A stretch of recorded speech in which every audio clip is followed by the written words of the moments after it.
Canal Examinando as Escrituras. Curta, comente, compartilhe e se inscreva em nosso canal.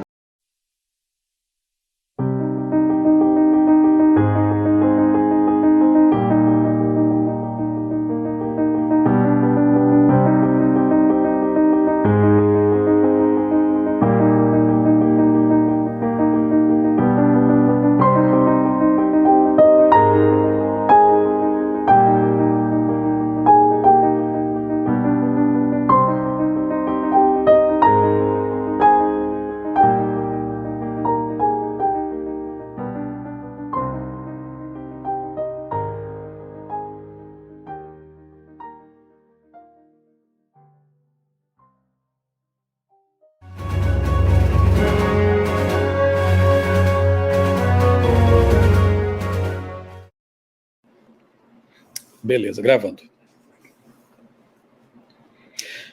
Olá, tudo bem com você? Estamos aqui, pastor Sérgio Monteiro e eu, para mais uma conversa aqui, mais um vídeo para os nossos dois canais, pastor Sérgio Monteiro e o meu, Michelson Borges, ou outra leitura. Nós que temos feito aí lives também com nossos amigos, pastor Adriano Cecílio, pastor Eleazar Domini, as lives Apocalipse Decifrado, Adventismo Decifrado, e agora uma série nova aí em defesa do Adventismo. E é um prazer, uma alegria estar aqui para conversar com o pastor Sérgio Monteiro, alguém que eu admiro e cujo ministério tem sido uma bênção agora lá na Nova Zelândia, bem longe. Eu estou aqui gravando nesse momento à noite e ele está lá de dia, e vamos conversar hoje sobre um tema muito interessante, a guerra em Israel e a teologia dispensacionalista. Pastor Sérgio, eu sei que você já é bem conhecido aí, mas em benefício daqueles que talvez tenham chegado aqui aos nossos canais para acompanhar esse assunto, se apresente, diga onde você está e por que está aí, sua formação também. Boa noite ou bom dia para você, e a você que vai assistir, boa noite, bom dia, boa tarde, um abraço, desde já. Obrigado, pastor Michelson. Pessoal, é um prazer enorme, um excelente dia, noite, manhã, madrugada para você, no Brasil ou em outros lugares de língua portuguesa que vão assistir também essa live. E alguns lugares também de língua inglesa, porque eu sei que o pessoal aqui na Nova Zelândia tem usado aí a capacidade do Google de traduzir do YouTube, né? Do YouTube, para utilizar ali as legendas em inglês também. Eu estou aqui na Nova Zelândia, né? Estou aqui na Nova Zelândia como pastor de 2 igrejas, uma igreja de comunidade brasileira, muito ativa, muito vibrante, e uma outra igreja, a igreja de North Harbour, que fica ao norte da cidade de Auckland, que é a principal cidade da Nova Zelândia. Não é a capital, é a principal cidade da Nova Zelândia. Se você olhar a Nova Zelândia, você vai ver ali que elas têm 2 ilhas, e lá em cima tem quase um istmo, e ali nesse istmo é onde fica a cidade de Auckland. Lá no sul, ali no sul da Ilha Norte, tem a capital, que é Wellington, e aí tem a Ilha Sul, que tem as 2 principais cidades, Christchurch e Queenstown. Cidades conhecidas, muito conhecidas, principalmente Queenstown, para aquele pessoal que gosta de esportes radicais. A minha formação, eu tenho um bacharelado em teologia, pós-graduado em análise de discurso, linguística e semiótica, pós-graduado em teologia, mestre em teologia, e eu estou fazendo o meu PhD, meu doutorado, aquele negócio que a gente faz, que é muito legal, que a gente vive lendo e vive com, olha aqui, ó, as olheiras aqui, ó, as olheiras. De ler muito e descobrir que quanto mais você lê, menos você sabe. E o meu doutorado é em Bíblia Hebraica, ou seja, Antigo Testamento, em linguística hebraica. Eu estou fazendo análise de discurso de um texto da Bíblia Hebraica que tem a ver com guerra, né? Que tem a ver com o evento dos espias, né? O evento dos espias, a história dos espias ali. Vocês sabem, quem não me conhece vai saber, eu tenho ascendência judaica, de 2 famílias judaicas, de Portugal e Espanha, e logicamente que as questões relacionadas a Israel me interessam por questões genéticas e por questões espirituais, as questões relacionadas à Bíblia me interessam muitíssimo também. Michelson, muito obrigado, é um prazer enorme, porque eu também admiro, a recíproca é extremamente verdadeira, pelo seu ministério, pelo seu trabalho, pela sua hombridade, pela sua paixão pela palavra de Deus. Vamos junto aí nessa conversa que vai ser muito legal. Ok. Bom, Sérgio, a mídia mundial, né, não fala de outra coisa nesse momento, obviamente. Entre outras notícias, né, que têm ocupado os noticiários, com certeza o destaque maior tem sido a guerra de Israel contra o terrorismo lá praticado pelo grupo terrorista, e é bom que se enfatizem as palavras aqui, né, o grupo terrorista Hamas, que realizou algumas incursões no território de Israel, mataram muitas pessoas, sequestraram outras tantas, cometeram barbaridades, estupros, violência desmedida, enfim, né? E aí isso levou a uma reação forte, né, por parte do exército, da inteligência, do governo de Israel, e neste momento estamos então assistindo aí, com tristeza, orando, né, pelas pessoas inocentes que têm sido vitimadas pelo conflito. Estamos assistindo então aí a investida de Israel ali no território da faixa de Gaza, no lado oeste, né, de Israel, ali à margem do rio, do mar Mediterrâneo. Eu gostaria inicialmente, pastor Sérgio, de, aproveitando aí o seu background, né, de cultura hebraica e um grande conhecedor também da geopolítica ali, da geografia, enfim, relacionada com Israel. Apenas um resumo, porque na verdade nossa live aqui, ela tem um diferencial talvez em relação a outras que têm sido feitas. Nós não vamos nos prender muito na questão da geopolítica, do conflito em si, nós queremos analisar mais, assim, detidamente, uma questão que também preocupa, né, porque muitos cristãos evangélicos, principalmente, quando há algum conflito em Israel, alguma coisa que tem que ver com aquele país, principalmente o pessoal da teologia dispensacionalista, já vamos explicar logo na sequência o que é isso, acabam aí fazendo algumas confusões teológicas, digamos assim. Então o foco dessa nossa conversa, dessa nossa live, vai ser justamente essa teologia dispensacionalista, o que eles pensam a respeito do conflito, como que eles interpretam tudo isso. Mas acho que fica bem, a título de introdução, nós falarmos um pouco do que está acontecendo nesse momento lá em Israel. Eu acho que informação de qualidade nunca é demais, né? E eu gostaria de perguntar a você, então, pastor Sérgio, pedir que você faça um resumo aí do que está acontecendo neste momento lá em Israel, no Oriente Médio. Pois é, pastor Michelson, com muita tristeza eu tenho acompanhado essa guerra, né? Nós fomos todos surpreendidos no sábado passado com um ataque do Hamas, do grupo terrorista, o Hamas, que é bom que se diga, não representa a população palestina, a grande parte da população palestina, que é governada pelo Hamas, ali, a ferro e fogo, sendo usados como escudo humano em muitas situações, para forçar quase que uma desistência da própria existência pela nação de Israel. Isso é um ponto muito interessante. O que está acontecendo agora, na verdade, é uma repetição de um padrão.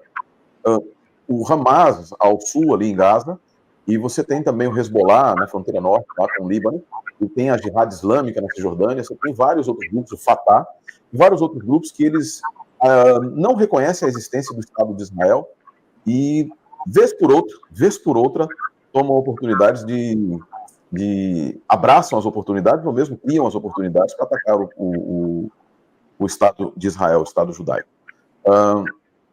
Isso aconteceu na semana passada em decorrência, e aqui é uma coisa muito interessante, na verdade, falhas no sistema de defesa israelense, que é um dos melhores do mundo, que não estão totalmente explicadas até agora, há um certo grau de surpresa entre os analistas internacionais, e nós não somos analistas de política nem de defesa, e por isso a gente só repete aquilo que a gente tem, que eu tenho acompanhado nas notícias de Israel, né, do Haaretz, do Jerusalem Post e de outros meios de notícia também, e de conversa com os amigos lá de Israel, a surpresa pela qual que tomou o povo de Israel, tem tomado o povo de Israel, pelo fato de que o seu sistema de defesa, de alguma maneira falhou. O sistema, de alguma maneira, falhou. E isso é muito estranho. Mas, independente da estranheza, o que está acontecendo de fato agora é o Hamas lançou uma onda de ataques simultâneas, lançou praticamente 5 mil mísseis em poucas horas contra vários alvos em Israel, Ashkelon, cidades na fronteira, contra Rein, contra Jerusalém, contra Tel Aviv e vários outros lugares, inclusive mandando alguns para o meio do deserto. Ninguém conseguiu entender muito qual era a razão. Mas hoje o que se sabe é que, naquele momento não se entendia muito bem, mas hoje o que se sabe é que isso foi uma maneira de atrair as atenções do exército de Israel, desviar o foco, enquanto eles invadiam através de incursões terrestres, incursões aéreas, saltando de paraquedas, inclusive naquela rave onde houve vários brasileiros mortos, e pelo mar também, inclusive pelo mar. Abriram brechas no muro que separa a faixa de Gaza, eles vieram todos da faixa de Gaza, e eles entraram, e isso é também muito estranho, eles andaram dentro do território israelense quilômetros, em algumas situações 100 quilômetros, e começaram a atacar. Chegaram em determinadas cidades, nessas cidades, em vários lugares ao mesmo tempo, e começaram a atacar os lugares e matar as pessoas, raptar pessoas, sequestrar pessoas, violentar pessoas, cometendo um assassinato em massa, cometendo um assassinato irrestrito e também não seletivo. Eles não atacaram alvos militares. E isso basicamente é o que está acontecendo. Nós estamos hoje no 5º dia dessa guerra, e aí, falando um pouquinho sobre o que... Não vou falar sobre o que deve acontecer, porque não é minha função, mas a expectativa é que ela dure algum tempo. Sérgio, só um detalhe, inclusive fala-se que depois do Holocausto, né, ali, Sim. Segunda Guerra Mundial, é a primeira ou a segunda vez em que mais judeus, né, e israelenses são mortos, né? Então, realmente, alguns têm até comparado esse evento aí como se fosse o 11 de setembro de Israel. Né? As notícias oficiais, na verdade. Mortos. As notícias oficiais, declarações do Benjamin Netanyahu e dos ministros de defesa, etc., é justamente isso, no sentido de comparar o que está acontecendo, o formato do que está acontecendo e os seus resultados com o Shoah, que é o Holocausto, como nós nos referimos ao Holocausto em hebraico, e ao 11 de setembro dos Estados Unidos. Isso é muito importante, e assim como na época do 11 de setembro, o planejamento desse ataque não foi algo de 2 meses, nada. Segundo as informações que vieram de líderes do Hamas, esse ataque foi planejado há mais de um ano, há muito mais de um ano. Eles se acostumaram, e aqui é um ponto, as defesas de Israel são muito baseadas em tecnologia. O Iron Dome, por exemplo, o Iron Dome, que é o escudo de ferro, né? O escudo de ferro do Israel é baseado em sensores que detectam lançamento a 4 até 20 e poucos quilômetros de distância.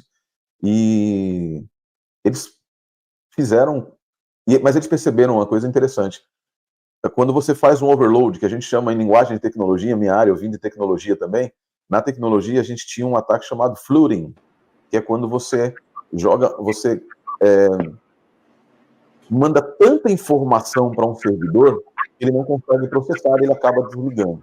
Basicamente, o que eles fizeram com o Iron Dome foi exatamente isso.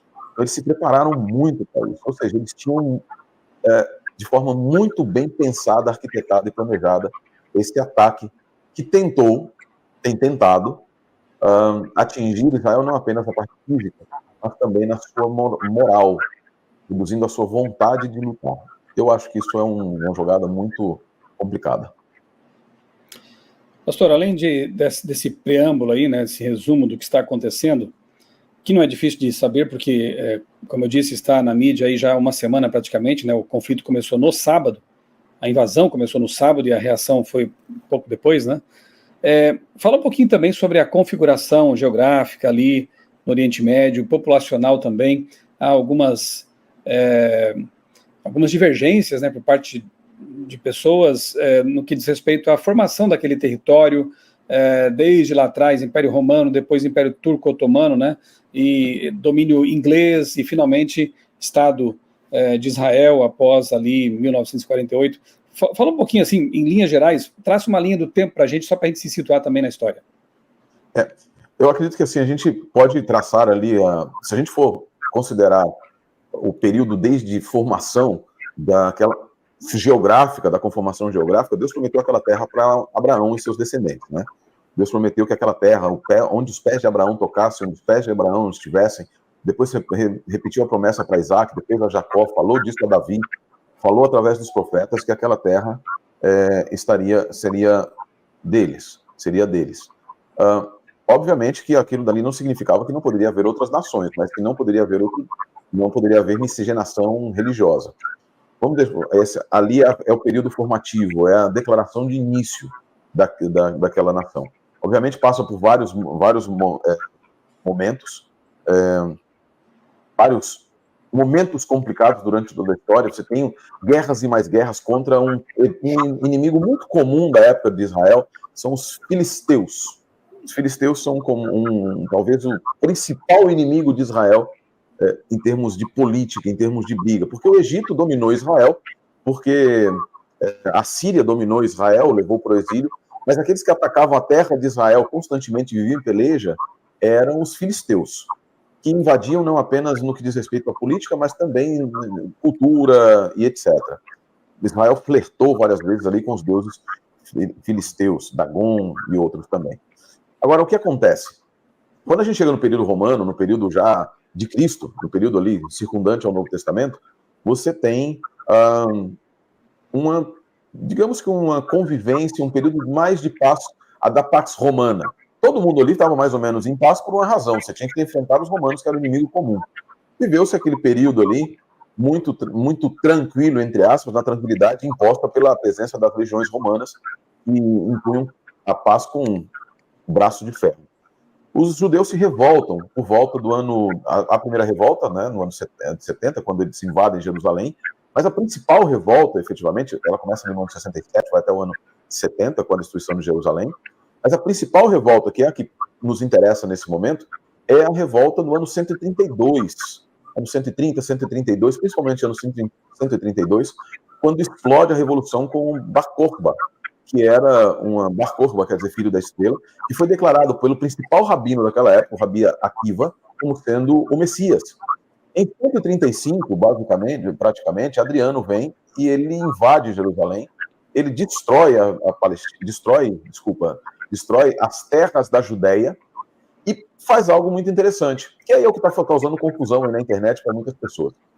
Ele, para punir os judeus e para destruir a moral judaica naquela época, ele tira o nome de Israel, que chamava Judéia, Galileia, ou terras de Israel, tá? Ele coloca o nome de Palestina, fazendo uma referência aos filisteus, especificamente. Era o principal inimigo de Israel, agora a terra de Israel vai se chamar Palestina. E aí os documentos romanos daquela época, a partir do ano 135, passam a chamar a terra de Israel, Eretz Israel, de Palestina. Então, quando as pessoas falam Jesus era palestino, por exemplo, uma das coisas aqui que eu tenho ouvido na internet, a gente até tem conversado sobre isso. Jesus era palestino. É anacrônico. Palestina, como nome de terra, ela passa a ser conhecida a partir dos romanos 100 anos depois de Jesus haver morrido. Praticamente 100 anos após Jesus ter falecido. Passam-se o tempo, isso acontece e vira, de fato, uma realidade, e acontece ali as lutas que nós temos na Idade Média, tem ali, vira-se mais ou menos uma paz de novo, agora conhecido como Palestina.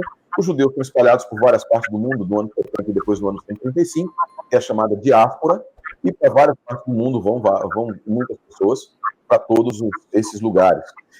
Sérgio, a paz até a Idade Média, um pouco antes da Idade Média, na verdade, ali por volta do ano 600, quando surge o islamismo, os muçulmanos, que foi a unificação de várias crenças diferentes, politeístas que existiam naquelas regiões, nos países circundantes a Israel, nas regiões da Arábia, de hoje o Iêmen, Catar e outros lugares, e Irã, Iraque, e essa unificação, ali por volta do ano 623, na época da Hégira, com Muhammad, Maomé, eles vivem bastante paz ali, assim, eles começaram a pagar impostos, os judeus e os cristãos foram forçados não, tiveram um negócio, não, nós vamos aceitar vocês aqui, mas vocês vão ter que pagar impostos a nós, ok, não tem problema nenhum.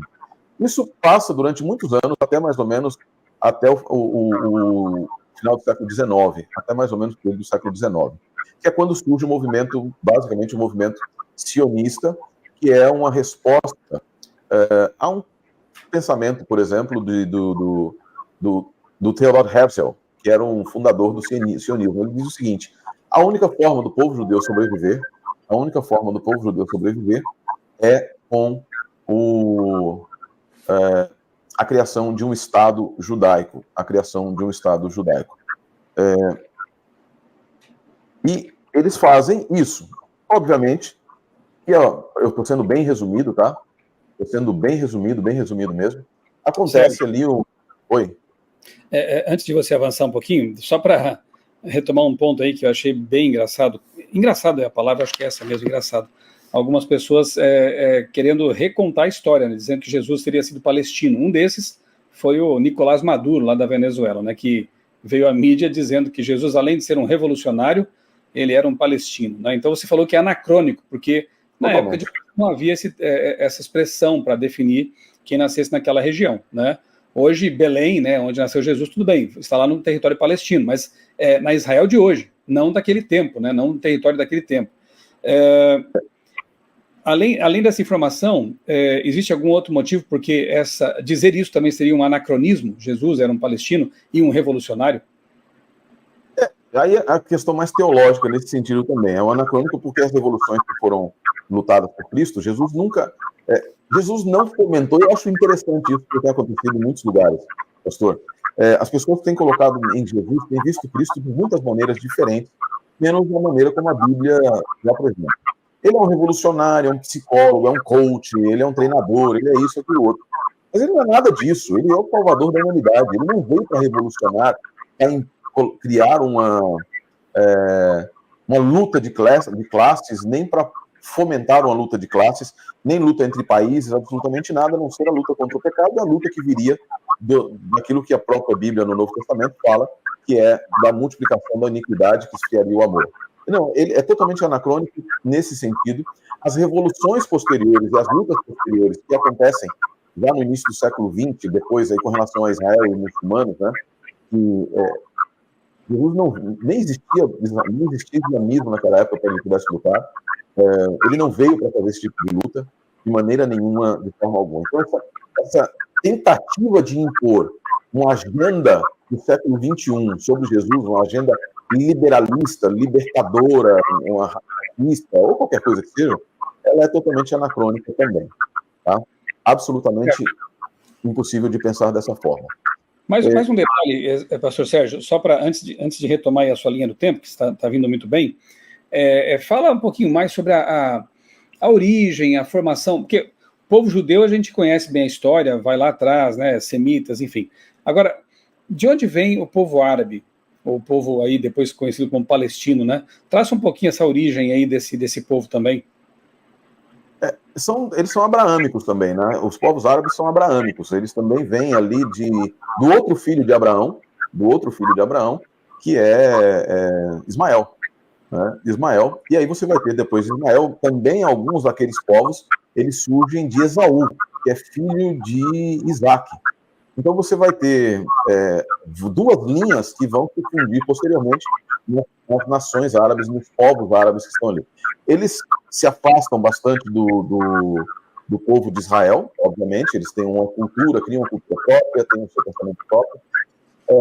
Dali eles vão surgindo e vão tendo miscigenações com os assírios que dominavam ali a parte de... Eu tenho um problema com os polos... eu nunca me do Oriente. Eles vieram do Oriente, eles estavam ali na região da Babilônia, muitos desses povos também, a Síria, a própria Babilônia. Você vai ter os hititas, a influência dos hititas vindo do norte, você vai ter a influência dos egípcios vindo do sul, e esses povos árabes, naquela época não eram chamados povos árabes, muitos filhos de Isaac, de Ismael, de Esaú, eles acabam criando o que hoje nós conhecemos como nações árabes, tá? Nas nações árabes.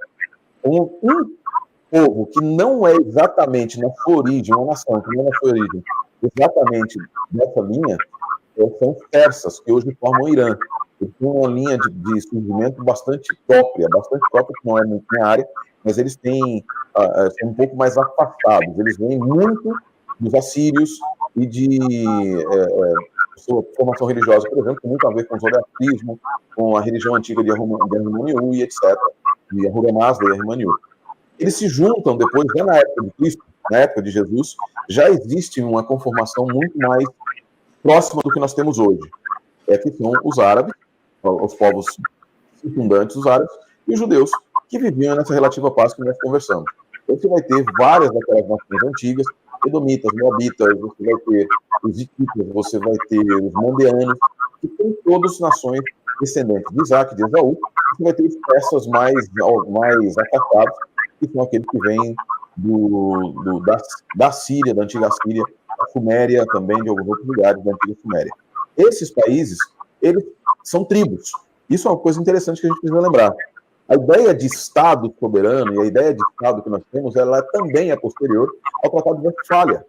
Tá? Então, a gente não tem aquela noção antiga de que nações como eram conformações tribais, ou como nós conhecemos em termos técnicos, anfictionia, que era quando várias tribos diferentes concordavam em viver sob um domínio de um governo único, ou pelo menos um governo de coalizão, como é feito em alguns outros países, estados. Tá?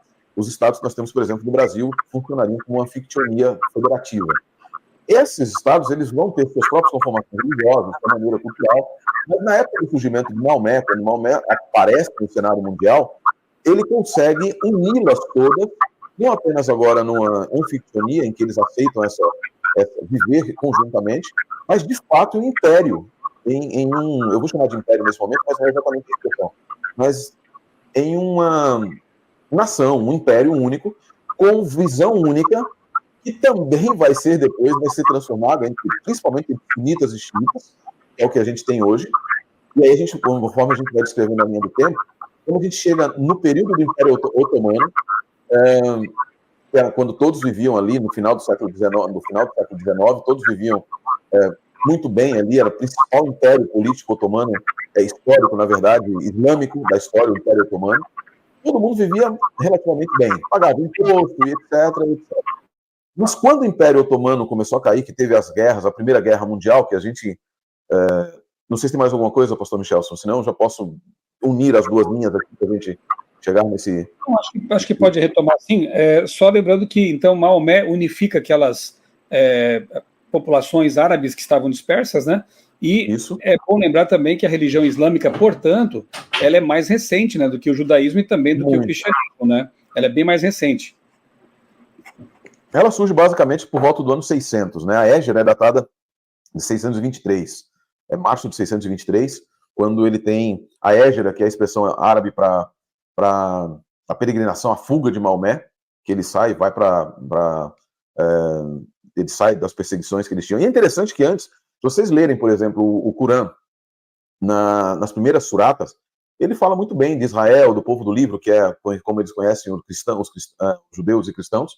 Mas depois de uns problemas que ele teve com um prefeito de uma das cidades onde ele morava, ele começou a ficar bravo, ele ficou muito bravo com os judeus. E aí ele começa a atacar os judeus, começa a atacar, chamá-los de raça de víbora, etc. E aí cria essa divergência toda. E é interessante notar aqui que as principais perseguições, os principais problemas dos judeus no período até o século XIX, e até, na verdade, ali o período da conquista de Jerusalém, com as cruzadas, etc., não era com os árabes. Era com os cristãos, era com os povos da Europa. Então, isso é muito interessante de pensar que, assim, quando começou, então, essa briga toda com os árabes?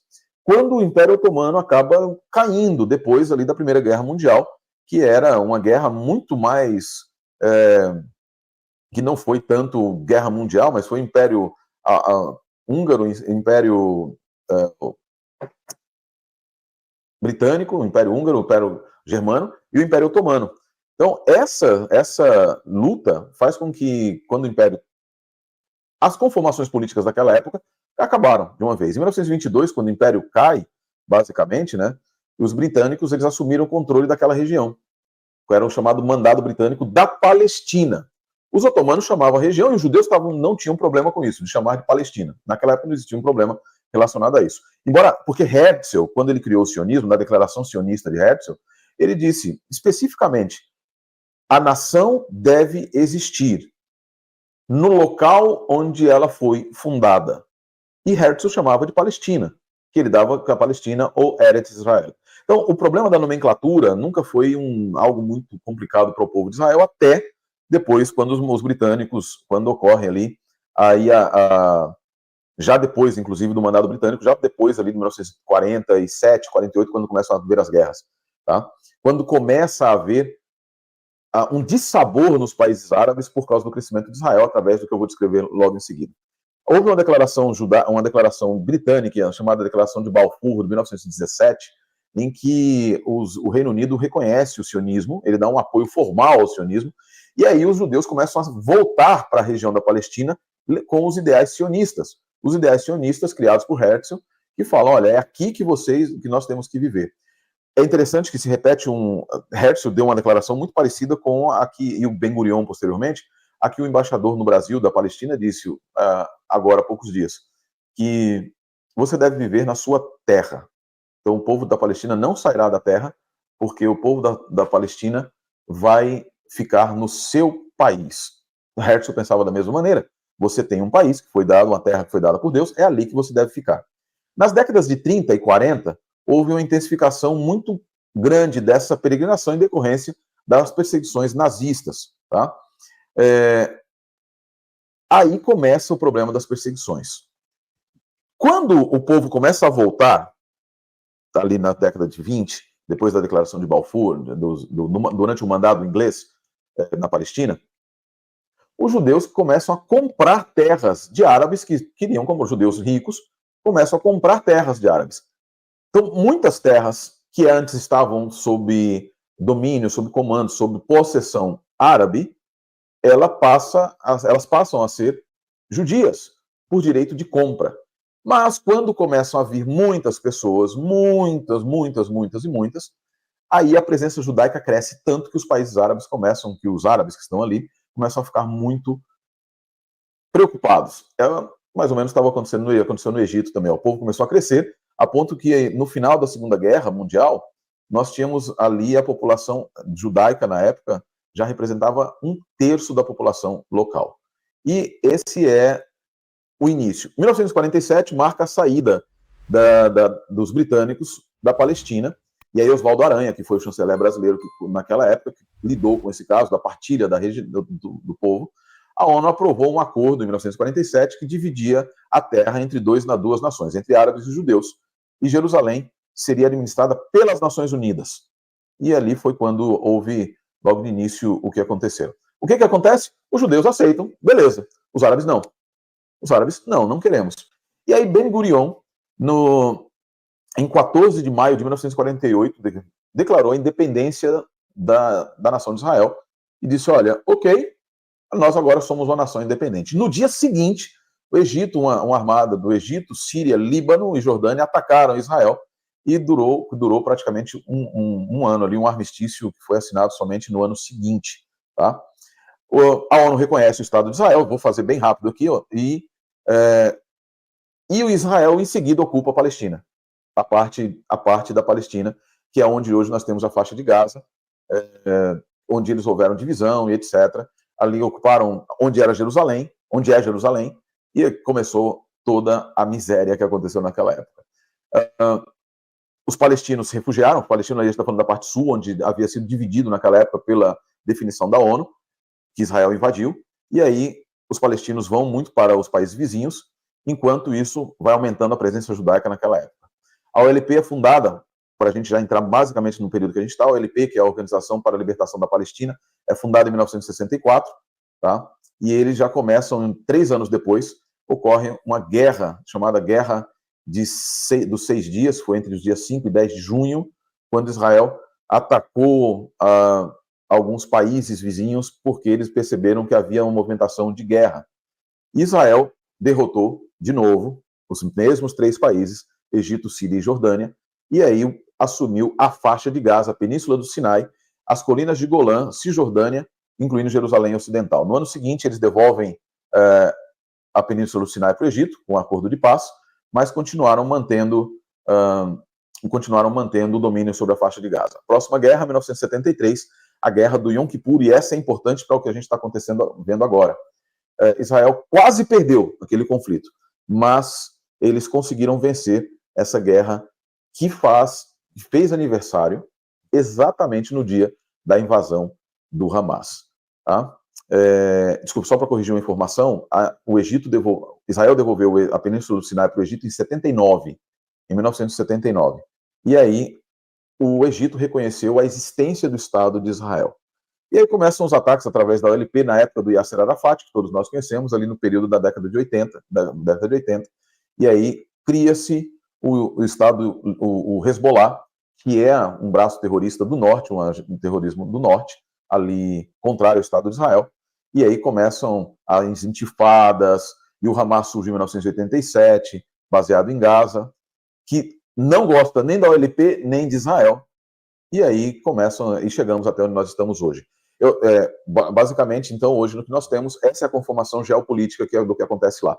Ao sul, uma pequena faixa, pessoas que não aceitam, remanescentes daqueles palestinos, que não aceitam a existência do Estado de Israel. Há um terceiro envolvido em tudo isso. Eu vou tomar bastante cuidado com o que eu vou falar agora aqui, mas que é o Irã. Eu preciso dizer, o Irã, conformado por maioria xiita, os xiitas não aceitam nem mesmo a existência dos sunitas. É uma briga interna, mas eles têm aquela coisa, somente a visão xiita das doutrinas de Maomé deve prevalecer e todos os outros povos devem se submeter a esse império xiita islâmico. E eles atacam, eles não reconhecem o Estado de Israel e patrocinam, de acordo com alguns analistas, eles patrocinam tanto a Jihad Islâmica, quanto o Estado Islâmico, quanto o Hamas e o Hezbollah, além do Fatah também. Então, basicamente, é isso que nós temos hoje nessa conformação. Geopoliticamente falando, para o Irã, hoje, é muito complicado aceitar a existência de Israel, porque Israel está com boas relações com o Egito, com a Arábia Saudita, principalmente a Arábia Saudita e Iêmen, restabelecendo voos comerciais que haviam sido destruídos descontinuados há muitos anos. Então, assim, depois desse tempo todo, basicamente, essa é a história que nos traz até o conflito que nós estamos vivendo hoje. E, pastor Sérgio, é interessante notar que, no que diz respeito aí a xiitas e sunitas, foi só uma questão de sucessão, né? Quem continuaria levando o legado aí de Maomé, não é verdade? Exatamente. Ele surge ali quando o profeta falece, quando Muhammad falece, em 632, eles ficaram bastante assim, quem vai manter, quem é que vai continuar o legado? Os xiitas acreditavam que Ali ben Abu Talib, que era o parente do profeta, deveria ser aquele que continuava. Já os sunitas defendiam que qualquer sucessor poderia ser do profeta, e por isso eles apoiavam Abu Bakr, que era um principal daquela época. Então essa é a diferença entre eles.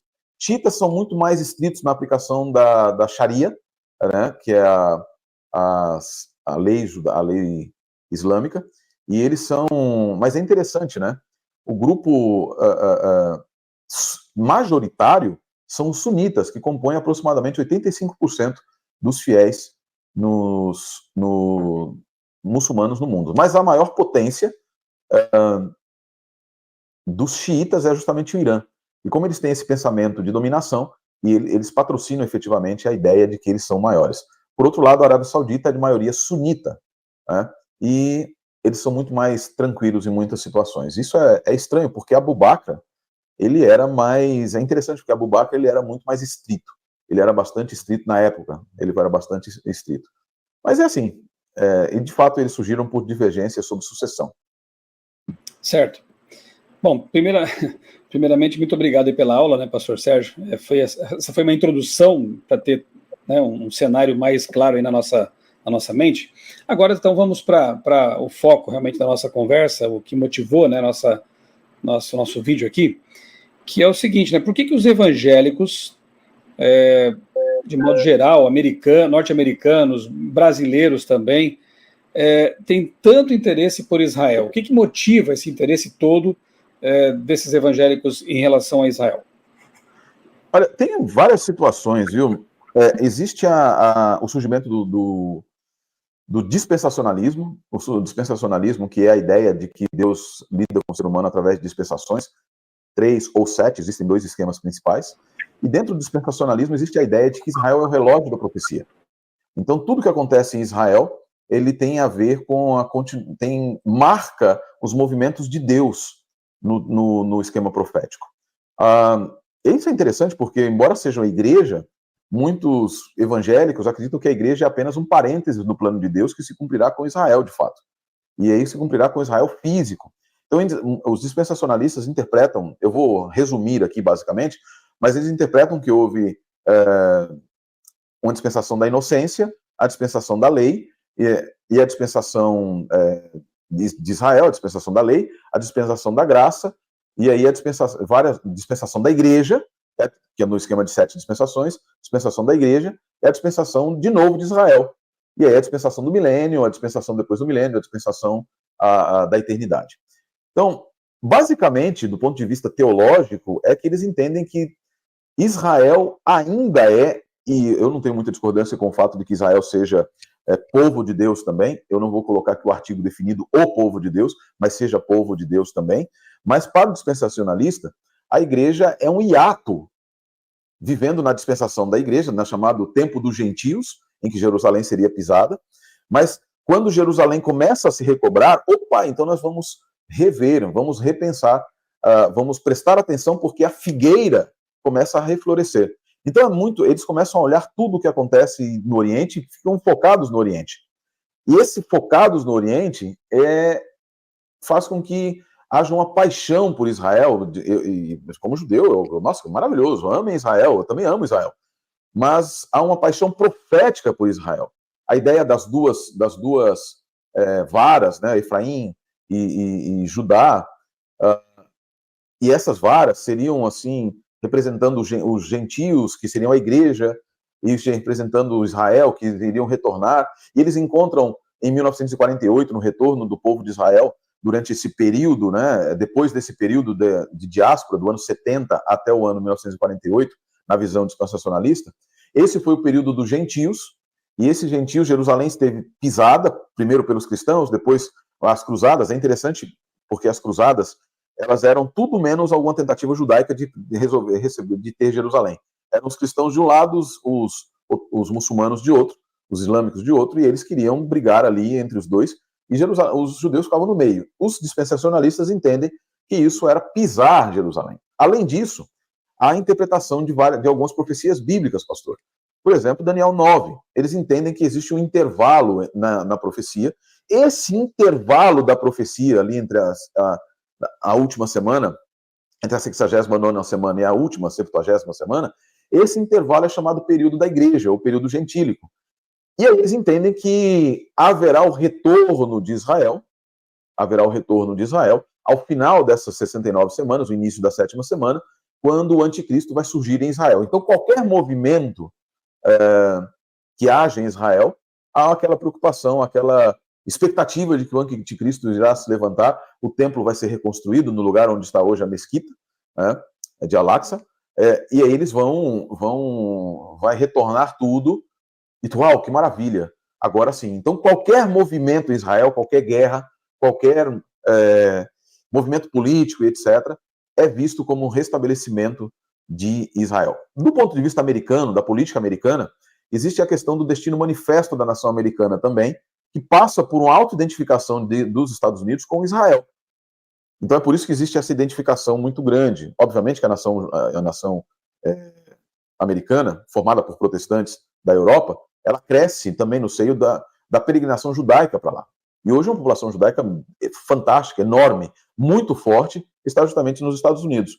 E aí essa perspectiva do retorno, ela se mescla com a perspectiva do destino manifesto americano, de ser o libertador do mundo, de ser o representante do mundo, de ser o novo Israel, que é a conformação do Israel nos Estados Unidos com o Israel local e físico. Então, por isso, por ser um relógio da profecia no pensamento dispensacionalista, eles olham tanto e amam tanto Israel. Talvez a grande questão seja também ver o Israel moderno como equivalente ao Israel dos tempos bíblicos, né? Pode-se fazer essa equivalência ou, de novo, isso é um anacronismo? Total, anacronismo total. Ele é anacronismo e péssima teologia.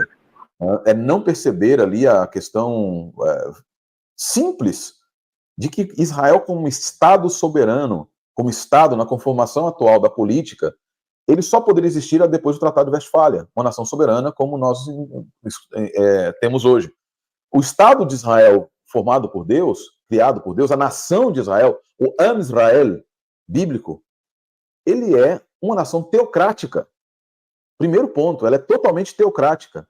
Ela não é formada pelas conformações políticas nem predileções políticas. Ela não é o ato de um homem, como Ben-Gurion ou Theodor Herzl. E veja, ela não é sionista no sentido do que Herzl traz. Ela não pode ser. Então, essa identificação do Israel moderno com o Israel bíblico, ela é perigosa em termos teológicos, ela é perigosa em termos políticos, porque o Israel bíblico lutava as guerras de Deus e não as guerras próprias, por exemplo. Então, há o perigo de se entender que as guerras que Israel luta, o Israel moderno, elas têm a chancela divina, têm o carimbo de aprovação divina, e isso é perigosíssimo, porque equipara Israel com o Estado do Irã, por exemplo, um Estado xiita, em que se entende, a visão dos ayatolás, por exemplo, no Estado xiita, é de que eles têm um mandado divino de estabelecer uma jihad contra toda a nação, contra todo o mundo, daqueles que não quiserem aceitar a doutrina islâmica. Quem disse que quando você tem um Estado de Israel, que você tiver um Estado de Israel, que partilhe dessa mesma posição, ideia teocrática, e que se confunda, quem impede de que o Estado de Israel acabe tendo esse mesmo tipo de comportamento? Então, isso que nós temos hoje, o Estado de Israel hoje, ele mesmo dentro da comunidade judaica, religiosa, ele é percebido como uma entidade completamente diferente, alheia ao Israel bíblico, tendo apenas o nome, as tradições e a cultura. Mas em termos de política, não existe qualquer tipo de conformação. Não existe qualquer tipo de similitude. Então, é muito anacrônico, de fato, é extremamente anacrônica essa identificação do Estado de Israel moderno com a nação de Israel bíblica. Há doutrinas diferentes, há ocidentalização, há um monte de coisas que fazem com que o pensamento seja completamente diferente. Do ponto de vista teológico, para vocês terem ideia, o Israel moderno, o pensamento judaico moderno, crê em reencarnação, algo que não está na Bíblia, algo que não tem nada a ver com a Bíblia. Né? Há uma coisa, por exemplo, a Bíblia é muito clara, lá no livro de Vaikra, em Levítico 11, de que o povo de Israel não pode comer carne de porco. Né? Não vou nem falar se isso é... Não estou nem falando aqui se isso é universal, se é aplicável para outros, mas para o povo de Israel, não pode. E a lei judaica, no Talmud, declara que o porco não pode ser criado sobre a terra de Israel. E aí a nação judaica moderna disse, ok, não pode ser criado sobre a terra de Israel. Então vamos colocar tablados para que os porcos não toquem a terra de Israel, e aí eles podem ser criados na nação de Israel. Percebe como há uma diferença muito grande, acentuada e acirrada. Eu poderia falar aqui sobre o papel das mulheres no passado, no presente, etc. também, mas não é o foco da nossa live, mas de fato é extremamente anacrônica essa identificação de Israel antigo com Israel moderno.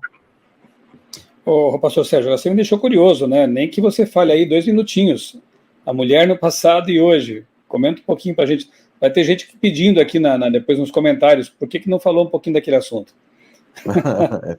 Tenho certeza. A gente às vezes lança um anzol pra gente mesmo, né? Olha só, é que assim, muitas vezes, muitas pessoas, elas entendem que a mulher no Estado de Israel antigo, ela era objetificada. Ela não podia ensinar e etc. O que não é verdade. O papel da mulher era de educadora. Há um livro muito interessante falando sobre a educação judaica do ano 500, até o ano 500, depois de Cristo, a própria enciclopédia, e fala do papel preeminente da mulher. A educação primária era dada pela mãe, e ela era aquela, de acordo com Provérbios 31, da Eshet Chayil, a mulher virtuosa, que não era uma mulher... Eu não gosto muito dessa expressão virtuosa, porque virtuoso em latim significa aquilo que é característico do homem. E a mulher virtuosa, no hebraico, Chayil, é uma mulher maleável, aquela que sabe como se mover em todas as situações. Tem nada a ver com virtuoso no sentido latino do termo, mas uma pessoa que consegue perceber as situações, tem percepção, e ela consegue se moldar às situações para fazer com que sua casa seja muito abençoada. Na visão judaica bíblica, a mulher é a luz da casa. O homem é o sacerdote da família e a mulher é a luz da família. Ao homem compete apresentar a família diante de Deus e representá-la diante de Deus. A mulher compete trazer Deus para dentro da família e representar Deus diante da família. No pensamento moderno, no pensamento antigo, era proibido, por exemplo, a mulher participar da guerra, porque não fazia parte do papel que Deus deu. Ela tinha que cuidar dos filhos e educar a casa na paz. Os homens deveriam ir para a guerra e lutar as guerras para proteger as famílias. No pensamento moderno de Israel, qualquer um deve ir para a guerra, inclusive suas mulheres devem ir para a guerra também. Tá? No pensamento moderno, obviamente, as mulheres participam da política de Israel, isso não participam da política, decisões, etc. Mas no pensamento antigo, a mulher ela tinha a preeminência nas decisões dentro de casa. Uma coisa que eu sempre, quando eu falo em encontro de casais na igreja adventista, pastor, eu falo que o dinheiro da mulher, o dinheiro da casa no período de Cristo, no período judaico, era gerenciado pela mulher. Provérbios 31 fala disso. Ela ganha, ela comprava, o marido trazia, colocava o shekalim, o salário do dia, na mesa, e quem perde a moeda? A moeda quem perde é a mulher, não é um homem, né? A dracma perdida. Então, a dracma que é perdida, por quê? Porque quem cuidava do dinheiro era a mulher. Porque, diferente do que as pessoas pensam, a mulher não era mal educada não no sentido de ser grossa, mas ela tinha a educação informal, mas a ela eram confiados todos os direitos dentro de casa. Ponto interessante, o casamento judaico, eu tenho aqui minha aliança do lado direito, do lado esquerdo, que é o costume brasileiro, mas eu também tinha minha aliança até um tempo minha esposa tinha uma aliança do lado direito, nesse dedo aqui. Por quê? Porque é costume no casamento judaico que o homem tire o anel dele da sua mão mais forte, tá? Ou seja, a minha era direita, eu tinha no meu mão direita, e ele entregue para a mulher o anel, e coloque nela. Geralmente o anel era o esfragida, era o hatan, que era o selo da autoridade dele. E ele estava passando essa autoridade para ela, dizendo: agora você tem autoridade sobre toda a minha casa. Isso você vai ver em muitos lugares, comunidades mais ortodoxas, você vai ver mulheres com um anel na sua mão direita ou na sua mão esquerda, mas não no anelar, mas no dedo indicador, demonstrando que elas eram muito bem vistas, muito queridas também. Religiosamente, as mulheres até o século II, III, não, até mais, até o século V, se não me engano, as mulheres participavam da sinagoga e eram chamadas de rabanite. Elas eram as esposas do rabino, utilizavam talit, talitot, as talit, etc. E elas eram também participantes da liderança da vida religiosa. Incidentemente, em Meguido foi descoberta uma igreja cristã do final do primeiro século, início do segundo século, que dizia, no batistério, na mikvê, estava dizendo assim: dedicada ao nosso Deus Jesus Cristo. E embaixo estava o nome de duas mulheres, que eram as líderes daquela época, as líderes da igreja naquela época. O pensamento judaico era um pensamento que, contrário ao que as pessoas promulgam hoje, principalmente feministas, nesse mundo que a gente está vivendo, não era de... as mulheres seriam oprimidas, e aí, retornando àquilo que a gente falou logo no início, não veio um Cristo libertador das mulheres também para tirá-las de sob o jugo masculino e objetificante da nação de Israel. Não existia isso. Isso é completamente anacrônico também. Aliás, só um breve comentário, as feministas que você menciona aí estão estranhamente em silêncio, né? Tantas atrocidades sendo cometidas contra mulheres lá, nesse momento. E, inclusive, eu vi, claro, não era comum no Israel antigo, mas hoje há mulheres que combatem, né? E hoje eu li uma notícia interessante de uma mulher que ela defendeu um kibbutz, ela organizou um grupo de resistência ali e salvou um kibbutz, matando ela e aqueles outros ali, alguns terroristas que estavam prestes a invadir o kibbutz. E nenhum comentário também por parte daquelas que defendem aí as mulheres, enaltecendo, né, essa que, entre aspas, seria realmente uma mulher verdadeiramente empoderada, digamos assim, né? Mas, enfim, um breve comentário aqui. Retomando aqui a nossa linha de pensamento principal, pastor Sérgio, existe alguma profecia bíblica relacionada com 1948? Só relembra de novo aqui para os nossos amigos a importância desse ano que aconteceu lá, e depois já na sequência comente se há alguma profecia bíblica relacionada com essa data. 1948 marca a independência de Israel, em maio de 1948, por Ben Gurion. Ben Gurion, é interessante que o aeroporto Ben Gurion se chama justamente Ben Gurion, em homenagem a ele, que foi o marco local onde ele chegou e ali onde teria sido declarada a independência de Israel, ou onde ele iniciou o processo de criação do Estado moderno de Israel. Então, 1948 é a data da declaração da independência de Israel e também do início da primeira guerra entre Egito, Síria, Jordânia e Israel. biblicamente não tem nenhuma profecia relacionada a 1948. Alguns confundem Daniel 9, pegam a profecia, quando Jesus fala a respeito da figueira, em Lucas, quando ele fala, quando essas coisas começarem a acontecer, essa geração não passará sem que isso aconteça. Para eles, porque Jesus fala ali do tempo, quando cumprisse o tempo de Jerusalém ser pisada, eles entendem que Jerusalém ser pisada foi o período do ano 70 até 1948, mas isso é uma interpretação muito complicada do texto bíblico, é uma interpretação muito forçada do texto bíblico, porque em nenhum momento Jesus disse que Jerusalém seria, que haveria o exílio das pessoas naquele momento.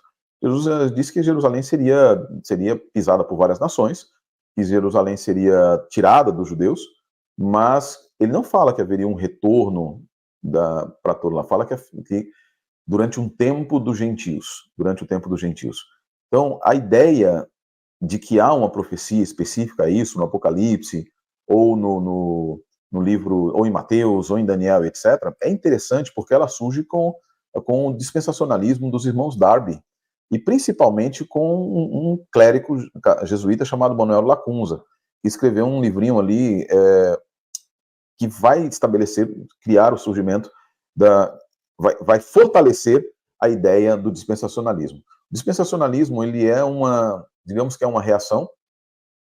Na época do Iluminismo, até a época do Iluminismo, a principal escola de interpretação profética era historicista. Tá? E até a Reforma, melhor dito, até o período da Reforma. A Reforma utilizou o historicismo, acusando o papado de ser o poder do anticristo. Mas aí você tem ali dois homens, Ribeira e Alcazar, que são aqueles que criam as ideias preteristas e futuristas. Tudo no preterismo fica para o passado, tudo para o futurista fica para o futuro. E aí os dispensacionalistas, principalmente ali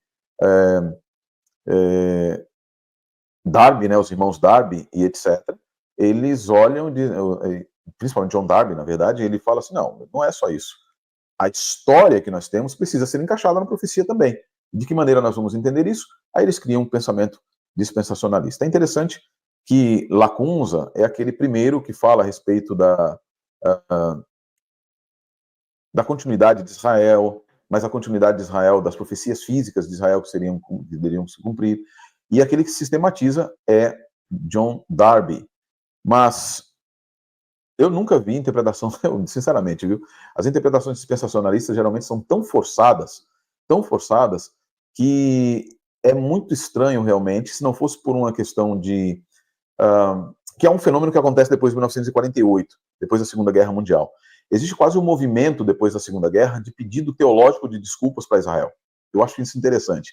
O Ferdinand Hetzel, que é um autor americano, falando sobre a maldição que pesa sobre a lei, é um livro que eu gostei muito de ler esse livro, embora eu não concorde com muitas coisas que ele diz assim, embora o dispensacionalismo seja anterior, tá? Mas assim, ele diz, pós-Segunda Guerra Mundial, a teologia cristã sentiu-se obrigada a pedir desculpas para Israel, e ao se pedir desculpas a Israel, ela criou sistemas, ou fortaleceu sistemas, que colocam Israel não apenas no mesmo patamar da igreja, mas num patamar superior. A inversão do supersessionismo, agora com um novo supersessionismo, que é em que Israel toma o lugar da igreja, na verdade, restabelece-se ao lugar originário, e ele nunca deveria ter saído. Olhar demais. Aí você tem alguns prominentes intérpretes, como Ironside, que escreve aquela Bíblia de comentário do Ironside. Você tem alguns outros autores, principalmente na virada depois do século da Segunda Guerra, vários autores que bebem nesse Leopold e outros comentaristas que vão falar muito a respeito disso. E hoje a grande maioria dos intérpretes usa o método dispensacionalista, para interpretar as escrituras. Mas de forma franca, sincera e direta, não existe nenhuma profecia que corretamente interpretada aponte para 1948. Muito bem. Caminhando aqui para o fim da nossa conversa, só para recordar, né, uma das correntes dispensacionalistas entende que há 7 dispensações. Né? Eu vou recordar aqui. Nós temos a dispensação da inocência, da consciência, do governo humano, da promessa, da lei, da graça e o reino milenar. Então, combina aí com essa sétima dispensação.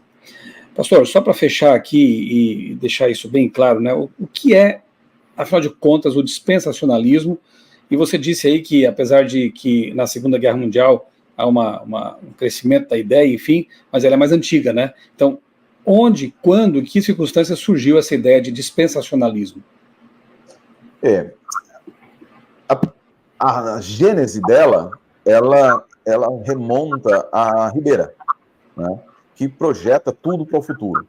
Tá? Ribeira, ele surge ali em 1537 a 1601, quando ele vive, e ele projeta toda a profecia relacionada ao anticristo para o futuro. Tudo da Bíblia estava relacionado ao futuro para tirar ali do foco do papado. E aí, obviamente, que ele teve que pegar os 1.260 dias, 42 meses, ele entende que seriam literais, desprezando a interpretação de que seriam anos, porque tem que estabelecer tudo no futuro. Começa ali a Gênesis, né? E esses conceitos vão apresentar uma releitura da interpretação da escatologia dos 3 primeiros séculos, principalmente, e foram utilizados e absorvidos pelos idealizadores do dispensacionalismo, e hoje fazem parte do seu arcabouço hermenêutico, ou seja, começa com a ideia futurista. A gente pode, então, voltar até o período da Reforma, com Ribeira, e a gente vai entender, então é aqui que surgem a gênese, as raízes do dispensacionalismo. E aí, como eu mencionei, Lacunza, nos períodos ali de 1731 até 1801, ele que nasceu em Santiago do Chile, né, um sacerdote jesuíta, ele também fala próximo da mesma maneira. Ele começa a sistematizar o dispensacionalismo. Ele escreveu uma obra muito interessante chamada A Vinda do Messias em Glória e Majestade, em 1811, e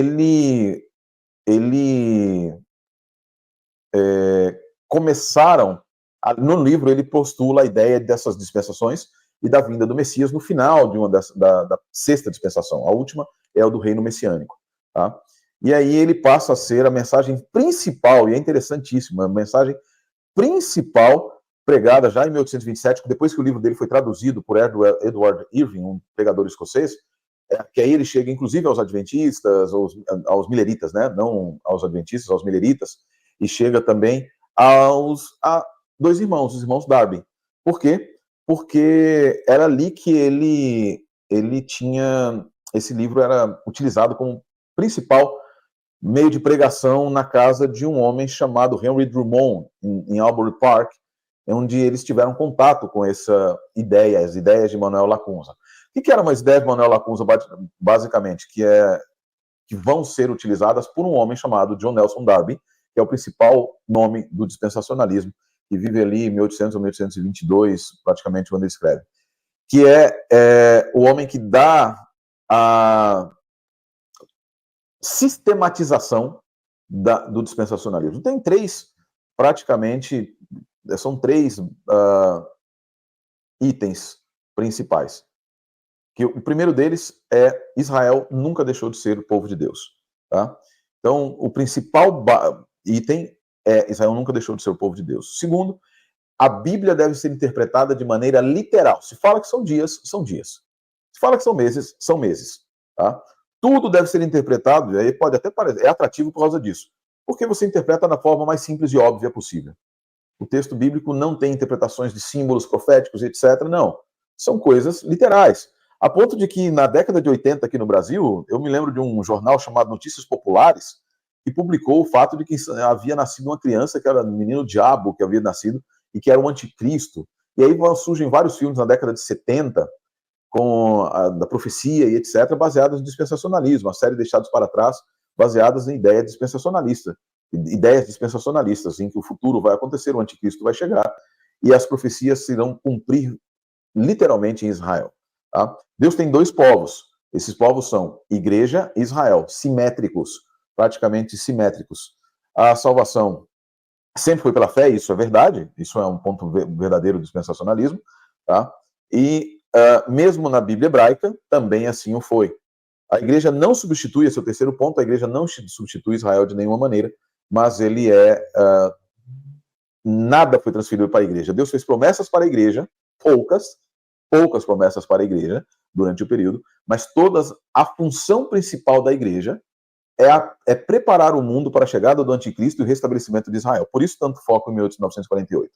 Existem três outros nomes que são importantes no dispensacionalismo, que eu já citei Edward Irving, que é extremamente importante, que era um ministro evangélico em Londres.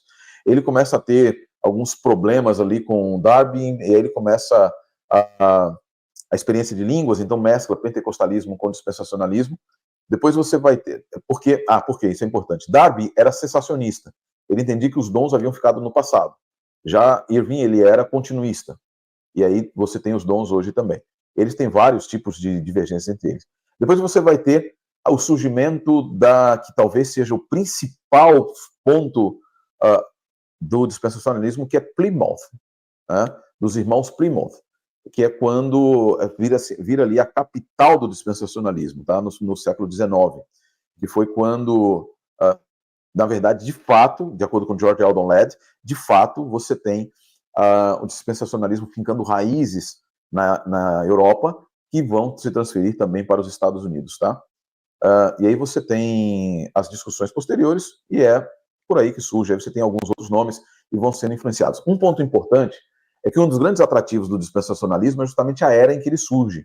Porque se é verdade que ele vai ter suas raízes lá na época da Reforma, você vai ter o dispensacionalismo como uma âncora que vai permitir que muitas pessoas permaneçam com sua fé depois de dois eventos muito interessantes. O iluminismo, né? Porque o iluminismo é a era da razão, ele diz não existe Deus. O racionalismo exacerbado. A profecia, no método crítico histórico, a profecia não tem nenhum papel, é impossível, está fechado, o mundo está fechado num círculo de causa e efeito, em que não há lugar para a divindade. O dispensacionalismo diz há lugar para a divindade, sim, há lugar, e Deus quebra, não existe um contínuo, mas Deus vai estabelecer o seu reino, e o seu reino é estabelecido através das dispensações. Na visão, eu estou citando aqui o que os dispensacionalistas dizem, Ironside, por exemplo, desde a era da inocência, que o senhor citou aí, pastor, e aí eles vão até o estabelecimento do reino, que é quando nós estamos nos aproximando. Precisamos prestar atenção nas profecias, dizem os dispensacionalistas. Estamos nos aproximando da última semana de Daniel. Por outro lado, existe um outro fenômeno, e antes só de falar desse outro fenômeno, e aí você tem o pietismo, que é muito da emoção e etc. Racionalismo por um lado, pietismo do outro. Dispensacionalismo, os pietistas em certas situações, como Zinzendorf e outros pietistas, dizem a gente não tem que ficar preocupado com profecias, na verdade nós temos que viver o sentimento da presença de Deus todos os dias. Agora, quando você tem uma reação, qual é a reação do dispensacionalismo? Você deve se preparar, você deve lembrar que o reino de Deus está se aproximando, e assim nós vamos, e o reino de Deus será o restabelecimento do reino de Israel. Por outro lado, você tem aí aquilo que nos atinge, a nós como adventistas, o desapontamento milerita. E o desapontamento milerita também dá força para o dispensacionalismo. Também dá certa força para o dispensacionalismo, porque ele é adotado por meios adventistas. Inclusive, ele teve tanto impacto, a ideia do retorno a Israel, da época do Gathering of Israel, que chegou a entrar nos nossas fileiras na época, na 1850, se não me engano. É isso, né, Michel? Volta ali final da década de 1850, 1840, 1850, também está centralizado em expectativas dispensacionais, em que Israel passa a ser foco da profecia. Então, são esses os fatores que geram ali o surgimento do dispensacionalismo. Agora, para nós, nos dias de hoje, nós vemos guerras, aí existem alguns outros fatores. Hoje é assim, as pessoas começaram a redescobrir alguns estudos bíblicos muito legais, relacionados, por exemplo, ao jubileu, relacionados ao ano sabático, né? E aí as questões dos jubileus, e as pessoas começaram a fazer associações proféticas. Os dispensacionalistas hoje fazem infinitas associações proféticas com jubileu, com o ano sabático, que é o Chovel e Shemitah, e eles fazem essa Yovel e Shemitah, buscam identificar padrões. A cada 50 anos acontecem conformações políticas, etc., e nós vamos ter guerras, isso, aquilo, outro. E uma das coisas que a gente vê muito na Bíblia é que quando nós expressamos ideias, Satanás transforma em fatos. Então, muitas coisas que acontecem hoje nunca estiveram no arcabouço profético bíblico, mas foram criadas pela consulta dos Saúls modernos às pitonisas de Endor. E isso é muito importante que a gente diga também. Ótima comparação essa, viu? Uma série mais recente que também deu um impulso para esse tipo de pensamento foi aquela Left Behind, né? Deixados para trás, do Tim LaHaye e um outro autor, né? É uma série, uma coleção de livros, depois viraram filmes, né? E isso aí deu um impulso tremendo, né? E a gente percebe que base bíblica é quase zero, né? Quando muito pega ali um texto ou outro, um será deixado e o outro será levado, como se isso fosse algo numérico, né? E não a descrição do fato de que simplesmente alguns estarão preparados e outros não, né, na volta de Jesus. Eu acho interessante porque essa profecia, olha como ocorre um problema sério de interpretação. Essa profecia de Jesus, quando fala um será deixado e outro será levado, quem é deixado é aquele que é salvo. Quando você analisa o texto grego, quando você analisa ali o contexto, aquele que é deixado é que é salvo, porque ele está falando primariamente, ele está mesclando ali a invasão de Jerusalém, etc. Aquele que é levado para Roma, é levado para nações fora, para o exílio, e aquele que é deixado é aquele que é salvo. No dispensacionalismo há uma inversão do texto. Né? E isso é complicado. E por quê? Eu acho interessante, assim, o dispensacionalismo tem um outro grande problema. A perspectiva de que as pessoas... e é confuso, no certo sentido. Porque, veja só, geralmente, na verdade, acho que 100% dos dispensacionalistas são também imortalistas. Creem na imortalidade da alma. Mas quem é levado para o céu no dispensacionalismo, no arrebatamento, por exemplo? Por que há necessidade de arrebatar? Por que os corpos não caem no chão? Porque a alma foi levada. No arrebatamento, o corpo é levado também. Para quê? Então, ele é inconsistente com a sua própria interpretação. E aqui eu vejo... A gente poderia passar uma live inteira só discutindo aqui as inconsistências internas do dispensacionalismo, na sua interpretação profética, que eu gosto muito, gostei demais da dissertação de mestrado do pastor Eleazar, acho que foi de mestrado, né? Ou foi da conclusão de curso dele? De mestrado. Em que ele fala sobre Daniel 9, né? Sobre a impossibilidade do intervalo entre a 69ª semana e a 70ª. Impossível. E a gente consegue perceber também inconsistências teológicas com as próprias bases que eles creem. Então, por que é que existe um arrebatamento no final? De onde surgiu a ideia de um anticristo? E aí o outro problema. Para eles, o anticristo surge no meio da semana. Por quê? Porque o príncipe que há de vir, o príncipe que faz lá em Daniel 9, para eles não é o Messias. Para o dispensacionalista, é o anticristo. Como? Uma análise muito simples, uma análise... Não é tão simples, desculpa, eu vou até refazer a frase. Mas uma análise estrutural mostra que é o Messias. É o Messias que está ali. Por quê? Porque são as obras do Messias e do povo que estão sendo contrastadas. Então, o ele do capítulo 9, verso 27, que fará uma aliança, é o Messias. No meio da semana, Karat HaMashiach, ele vai ser assassinado. E essa é cortado, em hebraico, ela indica exatamente a natureza violenta da morte, que foi o que aconteceu com Jesus Cristo, o nosso Senhor. Então, essa inconsistência teológica, é inconsistência pelo fato de quererem forçar profecias, inconsistência com sua própria doutrina da imortalidade, inconsistência com Daniel 9, inconsistência com Tessalonicenses, quando ele fala que o homem do pecado, eles dizem que é contrário ao que tudo que é contra Deus, né, que é contrário, o anticristo, ele é contrário, mas anti não significa necessariamente ser contrário, mas ele se coloca no lugar querendo parecer Deus. Em outras palavras, é muito clara a indicação do poder que é ali previsto. Além disso, a gente vai aí para um outro texto que é muito interessante, que é João dizendo, lá nos seus epístolas, dizendo, ele já está entre nós. Ele já está entre nós. Né? E o apóstolo Paulo também dizendo que ele ainda não se havia se manifestado porque o homem da iniquidade, porque havia algo que o impedia também. Então, o homem da iniquidade, o falso profeta, a besta do Apocalipse, etc., já existiam na época de Cristo. Não é um pensamento futuro, absolutamente nada. Inconsistente o dispensacionalismo em termos exegéticos, teológicos e práticos. Pastor, hoje mesmo eu tive a alegria de falar para um grupo de alunos de uma escola não confessional, não é uma escola adventista, que estavam visitando a Casa Publicadora Brasileira, onde eu trabalho, e eles adotam o livro de religião da CPB. E, assim, um grupo muito simpático, alunos do 9º ano, mas precisa ver, assim, o interesse deles, né? Eu falei sobre a Bíblia, da perspectiva arqueológica, alguns aspectos mais científicos também, enfim, mostrando a validade, né, a confiabilidade do livro sagrado. E aí, no fim da palestra, vieram alguns alunos ali para conversar um pouquinho mais comigo, e uma aluna, ela expressou, ela assim, olha, eu confesso que eu não entendo muito bem essa questão da volta de Jesus, do arrebatamento. Na minha igreja lá eu aprendi que o arrebatamento vai ser secreto, alguns anos antes da volta de Jesus. Aí eu tomei a liberdade de abrir com ela ali, né, nosso auditório tem várias Bíblias, né, que ficam ali junto às poltronas para os momentos de culto que temos todos os dias. Então eu peguei uma daquelas Bíblias e pedi que ela lesse para mim 1 Tessalonicenses, capítulo 4, aí lemos do 13 até o 18 aqui, né, 17. Eu vou ler só alguns versos aqui, se os amigos quiserem acompanhar.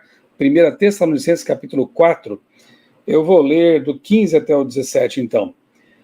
E pela palavra do Senhor ainda lhes declaramos o seguinte, nós, os vivos, Paulo se incluiu lá pela fé, né, mas já descansa no Senhor. Nós, os vivos, os que ficarmos até a vinda do Senhor, de modo nenhum precederemos os que já morreram, os que dormem, né? Porque o Senhor mesmo, dada a sua palavra de ordem, ouvida a voz do arcanjo e ressoada a trombeta de Deus, descerá dos céus. Então é a volta de Jesus. E os mortos em Cristo ressuscitarão primeiro. Depois nós, os vivos, os que ficarmos, seremos arrebatados juntamente com eles entre as nuvens, para o encontro com o Senhor nos ares. E assim estaremos para sempre com o Senhor. Eu não sei se há texto mais claro do que esse, quando o assunto é arrebatamento. Você percebe que não é secreto, porque acontece durante a volta de Jesus, e Apocalipse 1,7 diz que todo olho verá. Em Mateus 24 há a comparação de que será como um relâmpago que cruza o céu de leste a oeste, ou seja, é algo muito visível. Então, nesse momento de uma vinda gloriosa de Jesus, os mortos em Cristo ressuscitam, e os que estiverem vivos por ocasião da volta de Cristo, junto com os ressuscitados, sobem para encontrar Jesus. Ou seja, o arrebatamento não é secreto e não acontece antes da volta de Jesus, acontece durante a volta de Jesus. E um grupo encontra Jesus nos ares, o grupo dos que foram ressuscitados e o grupo daqueles que estavam vivos e foram transformados, o que Paulo explica com mais detalhes lá em 1 Coríntios capítulo 15, né? Então, não tem como errar, a gente é só ler a Bíblia com atenção, né? Se basear menos em filmes, em ideias, em crenças, ler a Bíblia, estudar a Bíblia, e aí a gente vai perceber realmente o que é a verdade com respeito à volta de Jesus, à tribulação, à perseguição e o arrebatamento e outras coisas mais. Pastor Sérgio, suas considerações finais, para que a gente possa então encerrar com uma oração a nossa live aqui. Olha, gente, eu estou muito triste, obviamente, como judeu, eu estou muito triste com essa guerra em Israel, extremamente triste mesmo. Meu coração sangra. Teve dias que eu estive muito mal mesmo com relação a tudo que está acontecendo. Eu tenho estado bastante preocupado com pessoas que eu conheço, pessoas, amigos, etc. Mas lembrem-se, e aqui é um ponto de atenção que nós precisamos lembrar, Jesus previu que haveria guerras e rumores de guerras. Não é a guerra em Israel que é a mais importante. Israel, essa guerra não tem nada a ver com Gog e Magog, como muitas pessoas estão falando por aí. Gog e Magog é uma representação bíblica utilizando um sistema chamado Atbash para falar sobre Babilônia. Então, a Babilônia das confusões e todos esses falsos ensinos que nós estamos vivendo hoje representam a Babilônia. A guerra ali não é uma guerra física. O Armagedon não é uma guerra física, como muitos estão pensando, em que agora vai haver uma terceira guerra e as pessoas estão alvoroçadas, pensando que agora vai haver a última guerra, é a guerra do Armagedon ou do Armagedon. Não é isso. A guerra do Armagedon, ela é a batalha final entre as forças do bem, Cristo Jesus e seus anjos, e as forças do mal, Satanás e os seus. É a repetição de Apocalipse 12. Não tem a ver tanto com os seres humanos, apesar dos seres humanos estarem envolvidos, não diretamente em uma batalha armistícia, né? Armamentista, melhor dito. O que nós temos é Jesus Cristo vindo para definir os destinos desse mundo. E ele está vindo. Eu não preciso da guerra em Israel, uma guerra em Israel, para pensar que Jesus Cristo está voltando. Ele está voltando. As guerras no mundo, nós temos a guerra na Ucrânia, nós temos guerra civil na Somália, nós temos a guerra no Brasil, embora não seja uma guerra lutada pelo exército, é uma guerra todos os dias lutada pela população. O mundo está vivendo em tremor diante das coisas que hão de vir. O Cristo, nosso Senhor, ele disse lá no livro de Lucas que quando na terra angústia das nações, governos sem saber o que fazer, pelo barulho, rugido do mar, terremotos, maremotos. Aqui na Nova Zelândia, nós estamos vivendo, de acordo com o que o pessoal me contou aqui, eu cheguei faz 11 meses agora aqui, mas eu, ao chegar aqui, eles falaram, não, a Nova Zelândia é bem tranquila em relação a inundações, etc. Eu acho que eu trouxe a inundação aqui para a Nova Zelândia. Porque houve inundação, houve ciclone, houve um monte de coisas que eles não estavam acostumados. O mundo está como uma mulher no trabalho de parto, as contrações estão diminuindo. Tudo isso que está acontecendo deve nos fazer levar o foco para Cristo, para o reino dos céus, para o retorno de Jesus e não para Israel. E não é porque eu sou contra, não, eu quero que todo o meu povo, como Paulo disse também, esteja salvo. Mas a salvação não depende da nação de Israel. A salvação depende do Messias de Israel, do Deus de Israel, do Messias de Israel, da Torá dada a Israel, da Torá entregue a Israel, do Tanar, da Bíblia hebraica, que conta a história da busca de Deus pelo homem, quando Deus está buscando o homem. E da revelação da Bessorá, da Brit Hadashah, do Evangelho, do Novo Testamento, de que o plano de Deus se completa, complementa e se cumpre através da vinda do próprio Deus na pessoa do seu Filho para lidar com os destinos da humanidade. O dispensacionalismo, ele solapa tudo isso. A profecia não, ela fortalece tudo isso. Olhar para Israel nesse momento, sem perceber, é basicamente o que aconteceu em Êxodo 32. Olhar para o monte sem perceber quem está lá no monte é perder o foco e errar a perspectiva. Olhemos para Cristo Jesus, o autor e consumador da nossa fé. Olhemos e pensemos que Ele está às portas. Guerras e rumores de guerra, doenças, enfermidades, fome, angústia das nações, desespero político, ideologias que solapam a fé nas Escrituras, abandono da autoridade das Escrituras e quase silenciamento de Deus, são sinais muito mais importantes do que 1948, que nem é sinal algum, do que quaisquer outros tipos de sinais que possam estar relacionados a Israel. Israel não é relógio profético. Israel não é relógio profético. O relógio da profecia está nas Escrituras, não em nenhuma nação. Que Deus abençoe a todos vocês. Amém. Pastor Sérgio, muito obrigado mais uma vez por essa disponibilidade de conversar sobre um tema tão importante. E eu uso aqui as suas palavras para também me expressar, dizendo que estou muito triste, né?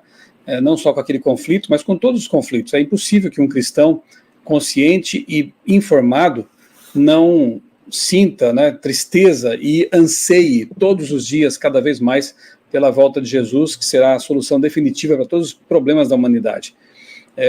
Antes dessa guerra, outras estão acontecendo, pessoas morrem de fome, com violência e outras coisas mais, e precisamos realmente de que Deus intervenha. Então, nesse momento, nós vamos orar. Nós temos orado constantemente por vítimas de catástrofes, por pessoas que participam, estão envolvidas com outras guerras, situações difíceis. Louvamos a Deus pelo trabalho humanitário de algumas agências que fazem algo sério, como a Abra, por exemplo, né? Mas vamos orar agora pelas vítimas do conflito que está em pauta, né? Que são as pessoas inocentes, que ali estão perdendo a vida, que estão neste momento, sabe-se lá em que condições, sequestradas, na penúria, na perspectiva de uma morte iminente. É algo terrível, terrível. Crianças, idosos, né? E vamos orar pela família dessas pessoas, pelas famílias enlutadas também, e para que Deus intervenha e esse conflito logo tenha seu desfecho, seu fim, né? Eu convido todos então a orarem conosco neste momento. Pai querido, obrigado, Senhor, por esses momentos que passamos aqui conversando sobre um tema tão importante, sobre a Tua palavra, sobre a esperança que temos em Cristo, e te pedimos, ó Deus, que exatamente neste momento Tu estejas com cada pessoa que está sofrendo naquele conflito lá em Israel, e em todos os conflitos, em todas as guerras, em todas as situações de refugiados, de fome, de tragédias espalhadas aí neste mundo, que agoniza, que suporta dores como as de uma mulher no parto, como a Bíblia compara. Ó Deus, conforta as pessoas, os familiares, ajuda aqueles que estão neste momento, quem sabe, sequestrados, especialmente para que as pessoas tenham um encontro especial contigo, Senhor. E se vierem a morrer, que morram em Ti, em Cristo, em Teus braços, com a certeza da salvação em Cristo. Ó Deus, que Cristo volte logo, que o sofrimento neste mundo tenha fim, e que nós em breve possamos ver nosso Salvador vindo nas nuvens dos céus. Eu te peço uma bênção sobre o ministério e a vida, a família do pastor Sérgio, lá na Nova Zelândia, que ele continue sendo uma luz naquela comunidade que colocaste sob seus cuidados. Peço também uma bênção sobre a minha família, sobre o meu ministério e sobre a vida de cada amigo, cada amiga que acompanhou este vídeo e que vai assistir a gravação também em algum momento, que tu estejas com cada uma dessas pessoas. Amém, Pai. Que Jesus seja o nosso grande desejo e que nos preparemos para ela. Nós oramos e te agradecemos tudo, em nome dele, o nosso Senhor e Salvador Jesus Cristo. Amém. Amém. Pastor Sérgio, mais uma vez, muito obrigado. Um grande abraço. Obrigado. E abraço a todos. Até um próximo vídeo, até uma próxima conversa.